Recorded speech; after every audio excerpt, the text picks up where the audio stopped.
Right. This is just a quick video. Done it. I just do it indoors. Quick subject. I was just watching something online on YouTube. Perry Stone was talking about America now in the grip of the Antichrist spirit. You mean now? I thought it'd been going on for years. Anyway, he's talking about lust and men's lust and how the Bible talks about that's a struggle. And so I thought, okay, I'm going to share what God shared with me in the past about this very issue. Because again, it's about 10 years ago. This book here, I was writing this book about 10 years ago, just over 10 years ago. So I had something there saying, say no to a rattlesnake. Now, there's my writing. 10 years ago. 10 years ago. 10 years old, that writing. There you go. Yeah. Basically, what that is writing, what's basically saying, if you were facing a rattlesnake, generally speaking, you wouldn't play with the thing, would you? You'd back off incredibly slowly. You wouldn't have anything to do with it. And yet, lust is something we can often play with. Certainly I did.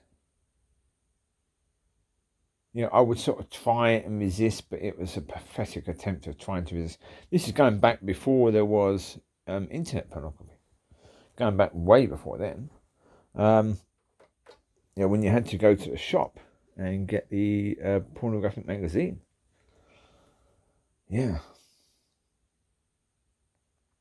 Well, the situation for me was that the way God explained it to me is that it was like I was facing off against a rattlesnake. And I knew every time I was going to get bit, so I just let it bite me. I just say, oh, bite me, then go away, sort of thing. So I'd give in to temptation because I knew I'd eventually give in to temptation. So rather than trying to fight it for a day, or 2 days, or 3 days, I'd just give in to it and then, right, I can move on with my day, sort of thing. And that's what I'd do. All the time, because it was like that. It was a little battle, but then in your mind you get, but if you don't give in to it now, you're going to go to a nightclub and you're going to meet someone, you're going to use that person for sex. It's like, for goodness sake, all right, okay. Because of course, what's worse? It's always the case, that's how those little silly battles work. What's worse? Well, of course, would I go to a nightclub? Would I meet someone just for that? No. Generally speaking, no. I wouldn't. That's not who I wanted to be. I've got to do some washing. Pillowcase needs washing. Jersey pillowcase, how dare you? Right, better do that. Yeah.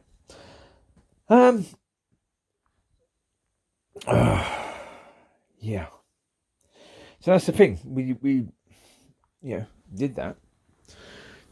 Had that experience of trying to basically fight a rattlesnake. And when the bloke was talking about that, I thought, that's a good point. That was a good analogy that God gave all those years ago. Now, for other people, they'd have that with any other situation, whether it be drugs and alcohol, gambling, similar thing. For me, it was physical lust. It was the use of pornography, stuff like that. That's the point. It was always a case of you would excuse it by saying, well, it's better than using someone for that way. But you are still using someone. Even if you're just accessing a pornographic site online with these videos, every time you access one of those videos, I imagine, I'm not sure how it works exactly, but I imagine the person who puts it on gets a sort of click to say, oh, someone's watched your video. What are they going to do? They go and get more videos. If they make money from people clicking, and I don't know how these sites work, but they may do. They might make money from it. If they make money from that, but then, they're going to go and get more videos. So therefore, the people that make the videos are approaching more and more women to do this stuff, to trap them in this stuff. So even though you're not the one who's necessarily trapping these women in this stuff, and the men,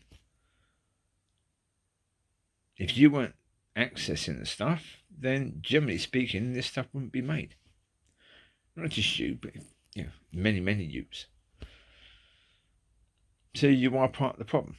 Whether you like it or not, you're still part of the problem. Even though you may not be the biggest part of the problem, you are still part of the problem. Now, as a Christian, we're not supposed to be part of the problem. That's the thing, we're supposed to be part of the solution. Yeah. That's a difficult one, isn't it? We're supposed to be part of the solution, not part of the problem. Yeah. So when we're part of the problem, we've got to address that. Yeah.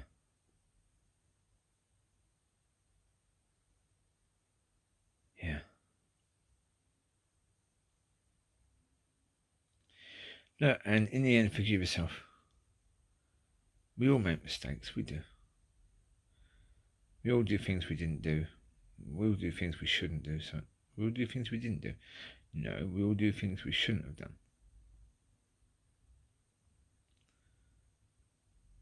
We need to just bring that to God, ask God to forgive us, but first of all, forgive ourselves. The Bible says if you don't forgive others, that includes you. You can't come to God if you have unforgiveness towards yourself.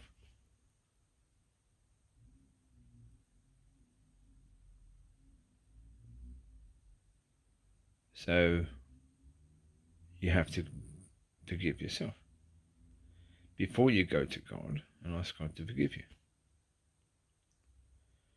But see it as what it is. It's a weakness.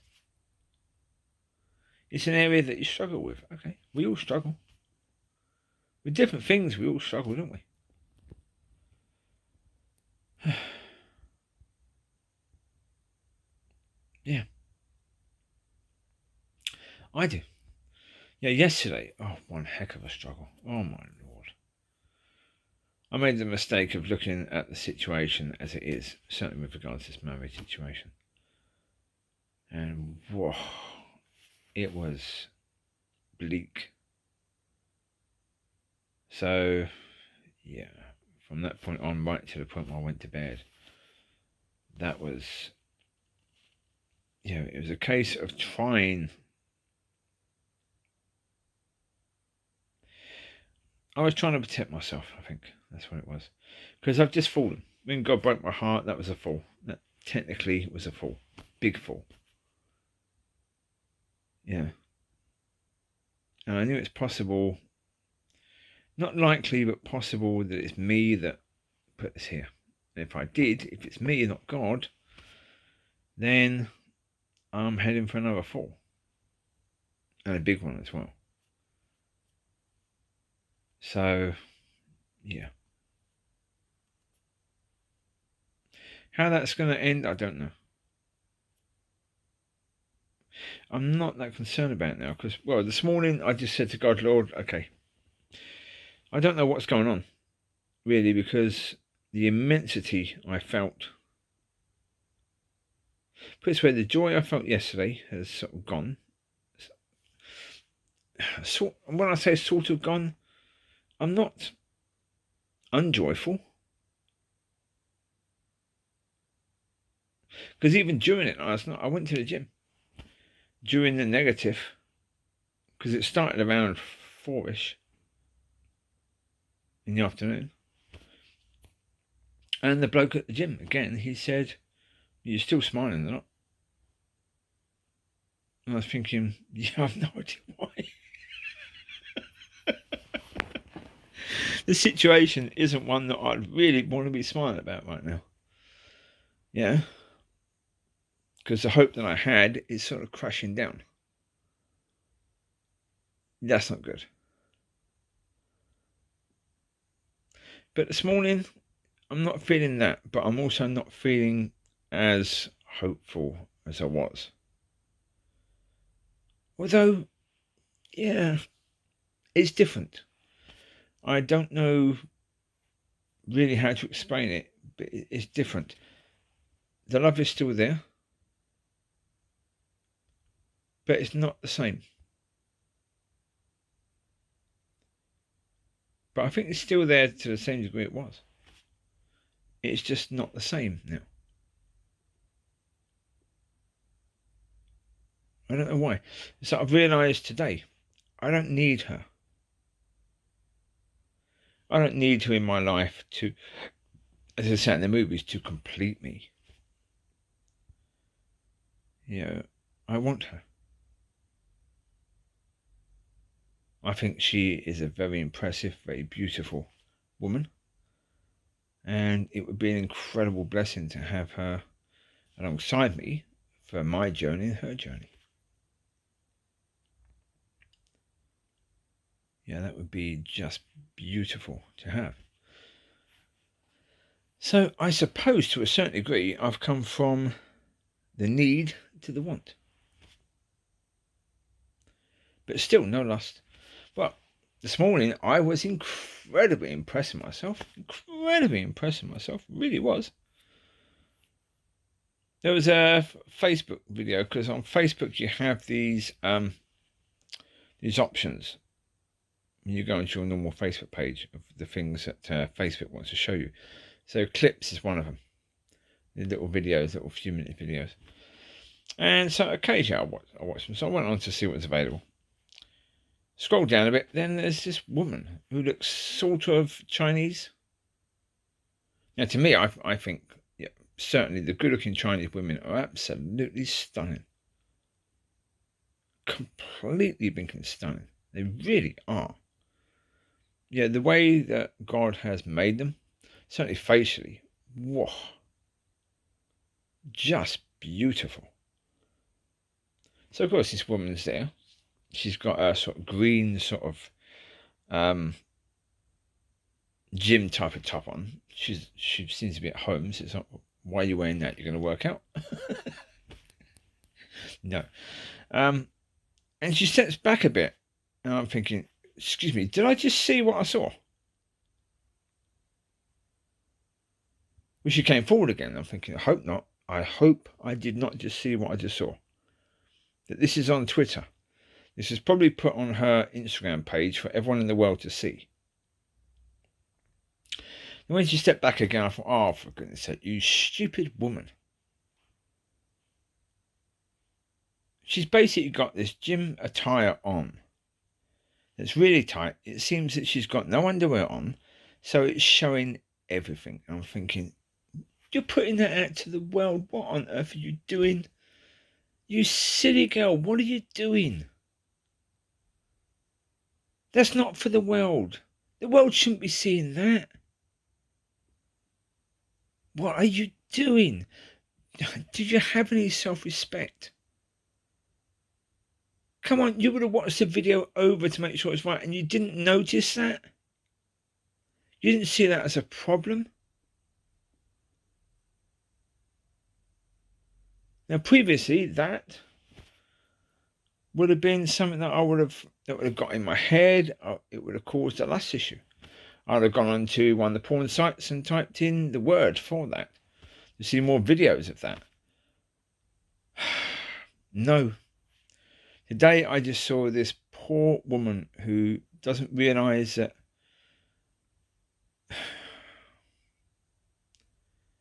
that's now out there.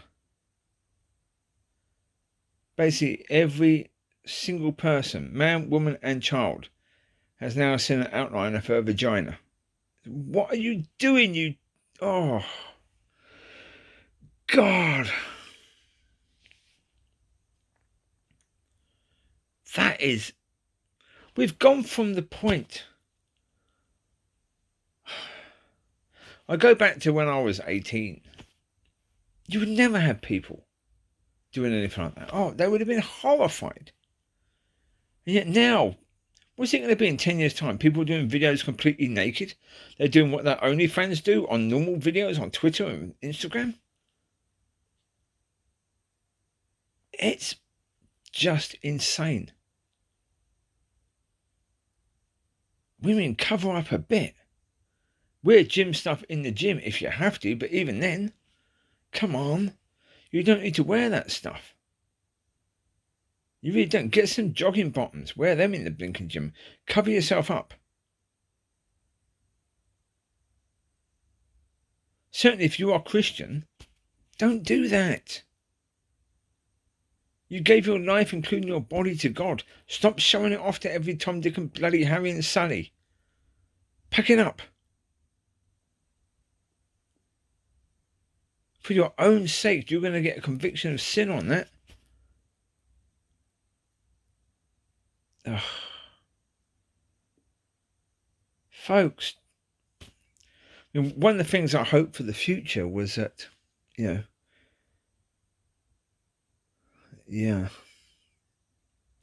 that we can have people designing clothes that are better, that actually cover us. Yeah? Stuff that brings back a bit of decency. But looks nice. Looks nice and comfortable, but it actually covers the bits it's supposed to bloody cover.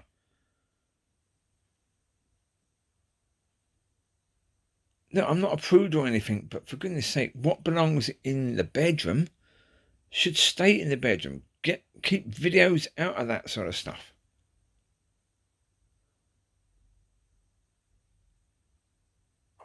No, it's just...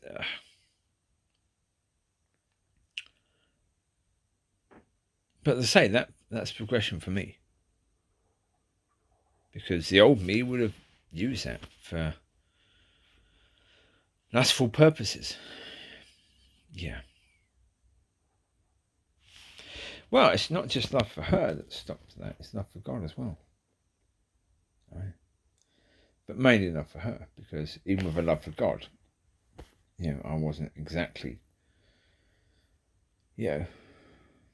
strong with regards to that sort of stuff.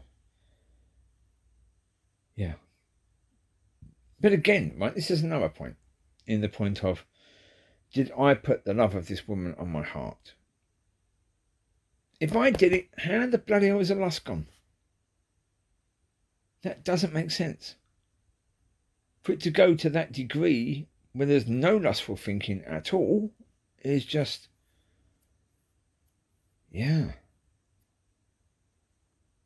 that's God. Yeah. Anyway, there you go. The point of this one is, don't try and play with a rattlesnake. You will get bit. You'll get fanged, basically. And if you're a Christian man or woman, stop flashing around, which isn't yours to flash around. I mean, first of all, you're giving it to God. Secondly, if you're going to get married, then, as I say, my body, if it's God that's basically saying, she's made for me, me for her, then basically my body belongs to her. I can't be showing that to anyone else. Anyone else at all. I can't be, like going to the gym or working out at home, so when I go out I can impress people and get girls looking at me saying, oh, he looks nice, he's got a good body.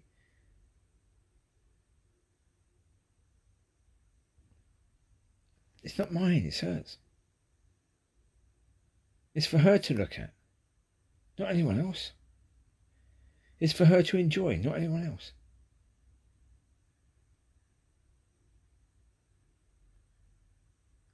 Certainly don't put it out online. Don't do any of that sort of crap. That's bad news, that is.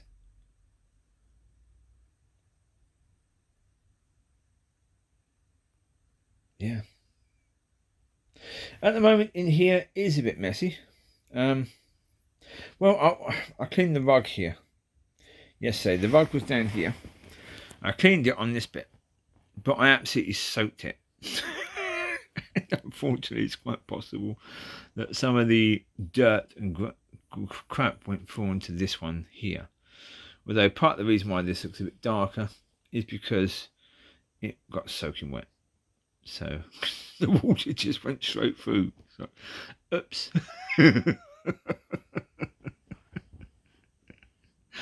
Oopsie.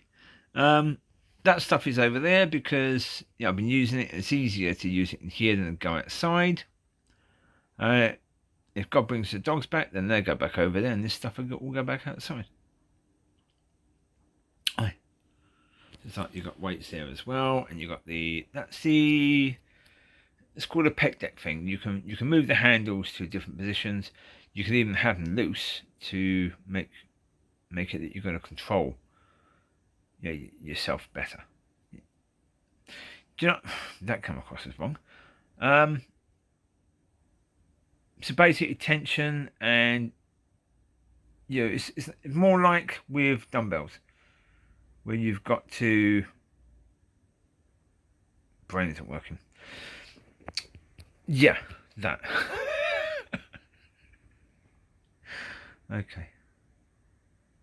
And those are the ones that I did the 30 times 4 with the biceps.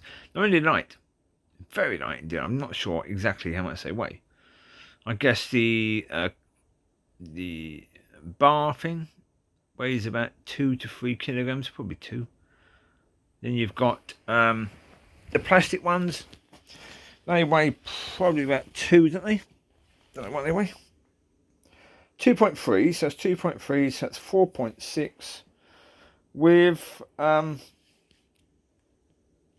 what on earth is this one on here? That's a 1.25, so that's 4.6 plus 2.5 is 6 point something, and then 2, so it weighs about 8 kilograms. Weighs about 8 to 9 kilograms they do. So yeah, that's fine. To do 30 reps, that's good. That's okay. Yeah, that's alright, don't care. I say, with high reps, you want to use low weight. So if I was using those, I could get maybe 12 to 15 from them. But they weigh about double what the little ones weigh.